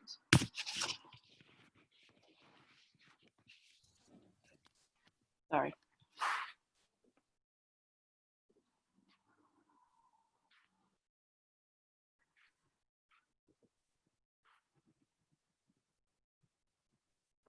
Okay. What was noteworthy? What did you write down? I'm curious. Read the book based on your philosophy. So, Right. what can you take away? Because I sometimes read books because some people tell me it's a great book. Yeah, and then you get done, and can you tell me what you read in the book? Well, you can tell me about it, but how does it apply to your life? Yeah. I do that with your calls, but that's it.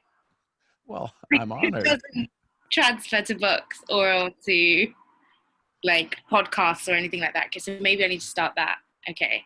I would. What's the question that?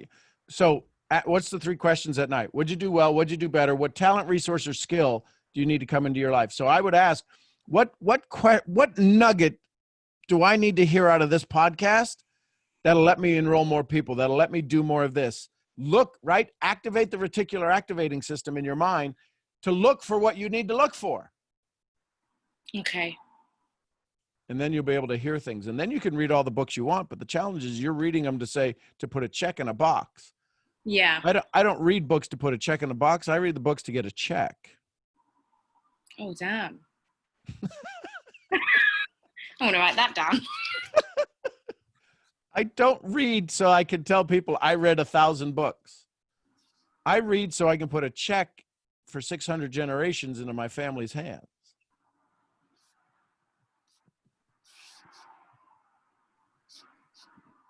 That was powerful. Wow. Okay. Well, I'm known to say a nugget now and then. Also, another question. Okay. So, when I'm talking to people, when it comes to like prospecting, Yep. it goes either 2 ways.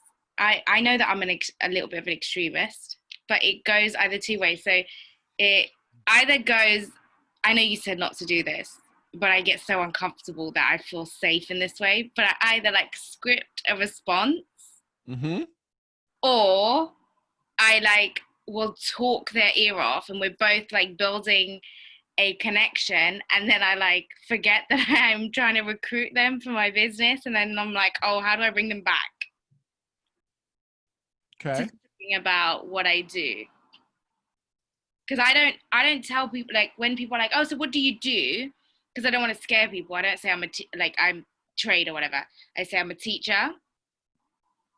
Mm-hmm. And then we have a conversation. Okay. I don't know how to now bring it back to business. Well, what's the conversation about? So with one person I was talking about, she's from Latvia, and we were talking about how it's beautiful there because she puts up pictures every single day. And we were talking about how I wanted to travel as well. And she's actually come to Scotland. So we were talking about that. And then I'm like, oh shit, like, what do I say? Like, how do I? Well, the next time you travel, would you like to pay for it, or would you like my company to pay for it? Isn't that pushy? No. Next time you travel, do you want to pay for it, or would you like a company or somebody else to pay for it? I'd like somebody else to pay for it. Ask me how I do that. How do you do that? Very well. Why do you ask? Okay, but I'm not like fluent in trading yet. It doesn't matter. Okay. Why do you need to be fluent in trading? Wajia was enrolling people, or no, Bezzy was enrolling people. She didn't know how to spell trading. I'm sure she knew how to spell trading, but you know, it's ignorance on fire. Why do you think you need to know to enroll people? If I could say, listen, does it really matter what the company does if I could do some things and they'd pay for it? Do you think she'd want the company to pay for her travel? Yeah. Why make it complicated? But then I feel like if they come on my team, then I'm like, oh, well, I don't know how to trade either. So is it about, are you trying to teach trading, or are you trying to enroll? I'm trying to enroll. Well, then why do you worry about trading? There's a system will teach trading. Don't they have, I think there's a pretty big back office of videos and webinars, isn't there? No. Yes, I know. No, obviously I'm not going to sit there and teach them. Yeah. So what's the deal? Listen, I don't get skinny every day. Should I stop selling my weight loss? I don't know anything about nutrition. Should I stop teaching nutrition? Should I stop selling weight loss? I don't need to know about my nutrition. There's systems and teams that'll do that. I'm enrolling people in a dream. Do you have a dream, and when do you want to live it? In this lifetime or the next? I can only help in this lifetime. Okay. But then, okay. But what if you involve someone and then they're like not making any money, and then you're obviously not going to keep them? Is that my problem? No. I'm responsible to them. If they want to make money, what do I have to teach them? The ways to make money. I have to give them the resources. I have to show them the places they can go learn to make money. Okay.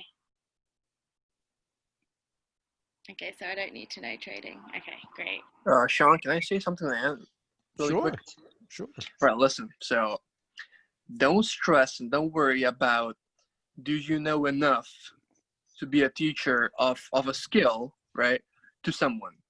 Trust me, I got my first student on 28th of April. Okay. Literally what I did. Literally, I swear to God, literally.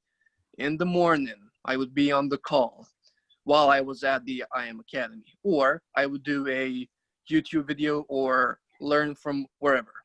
Like read a chapter or in a book or whatever. In the morning. At night, in the evening, I would teach that to my student.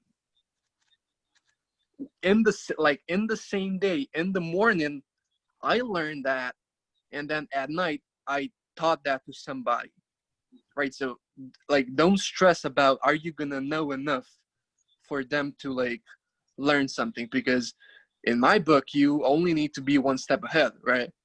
That's like a logical thing. Now, it's of course better if you know a lot of stuff, so you can like take a lot of stuff into consideration when you do a class with someone, but it doesn't have to be that way. So don't stress. Well, here's the challenge. But Anne is a teacher, and she needs to know the curriculum. And as a teacher, she needs to understand the curriculum, and she needs to know the full year's curriculum, and then adapt and adopt it to the students. Yeah. So I get what you're saying, Alex. Absolutely, 100%. Understanding the human nature that revolves around Anne, she wants to be able to know. So here's what I would suggest, Anne. What's the 3 things that you believe everybody needs to know to start in trading? Where's the 3 tools? Where's the 3 tips? Where's the 3 access points? What's the schedule? Give them their homework. As a teacher, don't do the work for them, but what is the 3 or 4 things that they need to do, that they need to check the boxes that make them at least have access to the information, right? So that they can begin their process. They can begin their learning process. And now all you have to do is monitor their results. Did you do X? Did you do Y? You're not a primary school student, are you? No. Then how can you teach them? You're not one. Well, I'm not in 3rd grade. Then how the hell can you teach them? Well, because I'm the teacher. Same thing here. You don't have to have trading and success in trading. If the system works, if the education system works, whether it be your school or the back office academy, point them to the right directions. Okay. And then monitor their homework.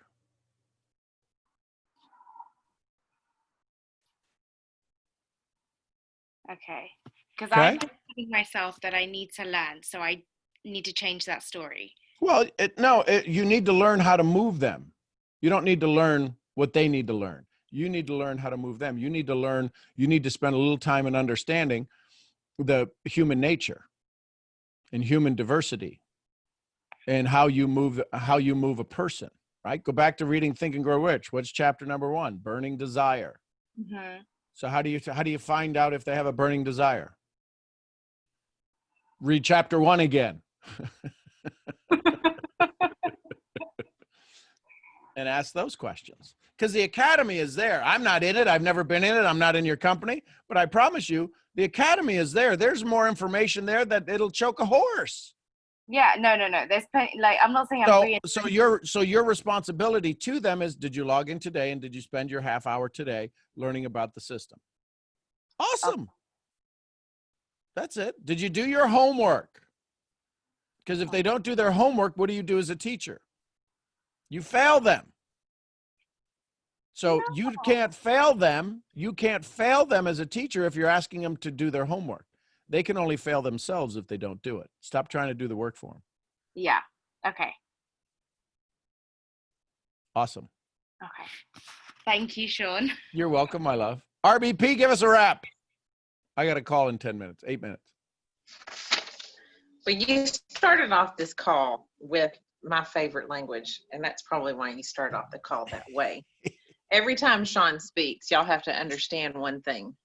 Every single time he speaks, a lot of the times, for those of us that are on his team in business, not just in this community, but in business, his goal is, when he speaks, is to re-enroll us with his team, is to make sure that we agree the position we took on his team is the one we wanted. So he spoke a language today in basketball, because that's my language. And I am going to say that selfishly, because he knows there's some things that's been happening in my life here lately that I needed to be re-enrolled. Not that I was going anywhere, but he needed me to see the passion that I had for the game that I chose. So basketball is my game.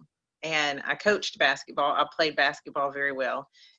When I hear a basketball hit a old-fashioned wooden basketball court, my heart literally stops for a second, and I gasp, and I take in the oxygen that's around me quickly. So as he was sitting here talking, I went down a plethora of questions for myself, and he started us off with, what's your pregame like? And I went from there, and my questions are, how do I warm up? What's the reason for the warm-up? If I looked at my business as a basketball game and a team, would it feel more familiar to me, all the while staring and working into the frontier? So what does it feel like? Is there a way to make the frontier feel familiar? So as you're working in the frontier, you don't freak out as bad. It's like going on a basketball run, and you've played and played and played, and now all of a sudden you've made it to the playoffs, and you're playing in gyms you've never played in, and they're bigger than the ones you've played in before.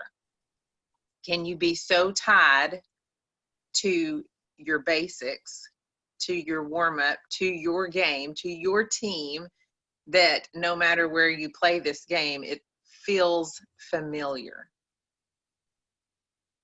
So is the income producing activities what translates no matter the frontier? Is that what makes the frontier feel familiar? Are my plays designed for anyone coming in able to play? How do I take care of my injured reserved list as we play and people get hurt? How do I take care of them? What's my program for my IR? When I call a play, do I call it in a way that everyone wants to listen? They can hear it, and they can hear it at the right, and do I say it at the right timing and often enough to know that the team will trust me? Am I a coach? In quotes, am I a coach people want to play for and with? If not, what would it look like to be that kind of coach or team player? Is my warm-up more rehearsed than my game? So there was always these things where, do I look better on the court during a warm-up than I do when there's an opponent coming at me? Am I legit? And I say that because there was times where I would be warming up and I'd take a glance over at the other team because I knew who I was about to be up against.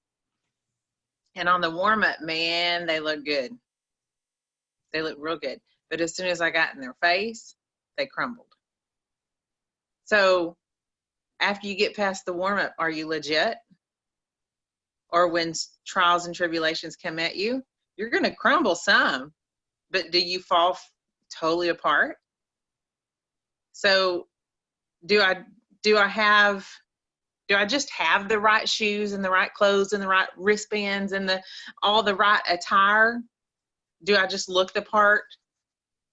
do I just act the part? And can I see the people, those people, before ever seeing them perform on the court? Can I see those kind of people? So here's some other questions that came to me. Is it time for some new basketball shoes? The right coach makes all the difference. Have you researched the coach you're playing for or want to play for? And have you researched your coach to see more info about who they are, how they coach, what their attitude is like, and their record? What's their win-loss record? What kind of team do I want? And if I'm playing to win, who do I need on my team? Do I have good talent scouts, or am I a good talent scout? And how do I become a good talent scout if I'm not? What does it look like to win over, this is huge to me, what does it look like to win over the masses, to cheer you on even if they don't join you, but they'll cheer you on in your success? And am I good at walking people to their abilities and waking them up to what they can see and they can do? So then I wrote down this, become so, and this was Coach Wooden, and he said it similar to this, become so good at the basic fundamentals that no matter who you play against, you can still win. So Jerry Rice is a great example in football about this. Jerry Rice was the oldest wide receiver and the most successful wide receiver in the NFL. And Jerry Rice put himself through the same training every day. And there was this hill in San Francisco that he would run, this sand hill that he would run constantly. And to the point that these young newbie receivers would come into the NFL and they'd come over to the San Francisco to work out with him. And Jerry Rice would chuckle. And they would look at him and go, well, you're an old man. There's no way you can do this. And he would go and run his route up and down this hill to the point these new people couldn't even keep up with him, because he stayed with the basics. He just worked out with the basics constantly. So when he got onto the field to play, he wasn't just looked at and warm up in awe. He could outperform anybody at any age, at any level, at any rank. So do you work on the basics? Just the basics. Sean goes over the basics constantly here. This is why I follow this man. He doesn't throw in the new shiny object and you go, oh, we all need to go buy this. No, you don't need to buy anything. You just need to work on your basics. So those two things stuck out to me. So define a win for you and define a winning team. What does a win even look like? And what does it look like to have the team that helps that happen? And are you willing to stick with a coach and a team to get a winning season? What level of devotion do you have or want to get with your current team? If you go back and you look at the Bulls back in the early 90s, they weren't anything compared to what they were in the late 80s to the early 90s and mid 90s. They were nothing. And people were discounting them. And they had flipping Michael Jordan. So what's your devotion like to get to that winning place? What do you need to get to that winning place? Are you a player that someone would want to trade? Do you function like a free agent with an attitude? Or do you function like a loyal player? Do you feel like you want to trade others? And can people feel that around you? Do you feel like you're the coach on this team and you will trade somebody in a heartbeat? Because people feel that. So what's the signs that a player has lost their desire, their zest, or their love for the game? Can you identify that and can you help them find it? And then listening to Ann, as a cheerleader, do I have to know about the sport I'm cheering for? Because that's a whole nother sport in itself. Cheerleading is a sport. And most of the time when I was for whatever ungodly reason, I was a cheerleader in middle school and my freshman year. And then I realized I just want to play sports. these girls, I think sophomore year is when I quit. And half of them were cheering defense when we were offense, and vice versa. And no one knew what a penalty was.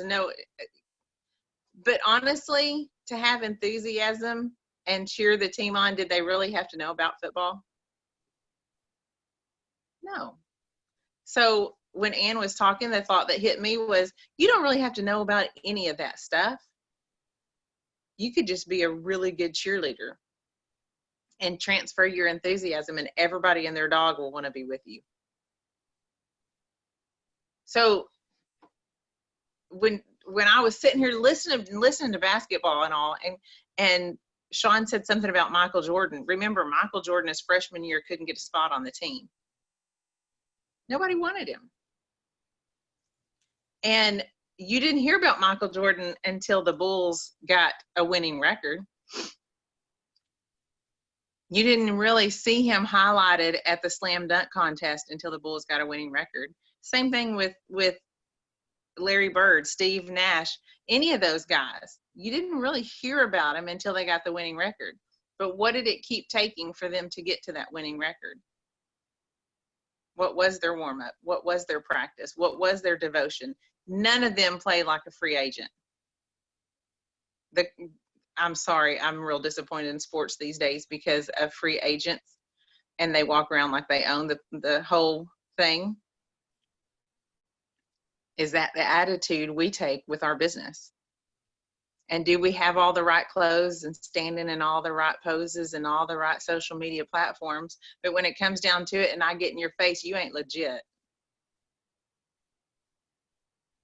This stirs I don't know if y'all can tell, this stirs such a deep inside of me because I can't tell you the number of people I took the court in front of, and I was the underdog. I was the poor little white girl. And everybody misread me. And when I got in their face, they weren't legit. They couldn't handle it. So when life comes, are you legit? Have you stuck with it? Have you set such a deep passion to yourself that when the frontier stares you square in the eyes and those hips square off with yours, are you watching for the fake or are you watching for the real deal? How legit are you for yourself? How legit can you be? So this took a whole nother, as it usually does, off into the distance for me. But these are questions that as you ask yourself, you'll reveal the kind of player, team player, or lack thereof. And as you go through this, when you stare, thank you, Bakumi, when you stare the frontier square in the eyes, there's things you can take into the frontier that will make it feel more familiar, even though it's new ground. So I would challenge you to write down, what is it that you take with you into the frontier that keeps you from hyperventilating? And then go from there. So that's where I'm sitting, y'all. That's where I'm at over here in East Texas. So take it or leave it. I love y'all. Thank you for always letting me voice that and have a moment to tell you where my crazy brain went. Yeah, that was a lot of questions, wasn't it, folks? And you're welcome. That's from Sean. You're welcome. Well, there you go, folks. Hey, listen, we'll do this again tomorrow. I appreciate y'all. Go send some love to some folks. Go like some people's posts on social media. Tell them you love them. Tell them you appreciate them. Make the world smile a little bit more. But let's start with you. I'm your head misfit, Sean Murphy. I'll see y'all where? At the next event. Y'all send some love to each other. Too legit to quit. Too legit to quit. Yeah. Love you guys. Love y'all. Love y'all. Love you guys. Have a great day. Bye, everyone. Have a great day. Thank you. Bye, everyone. Hey, is there anybody that has a British accent on right now? My daughter loves that. Would you say good morning, Amelia, in your accent, please? Good morning, Amelia.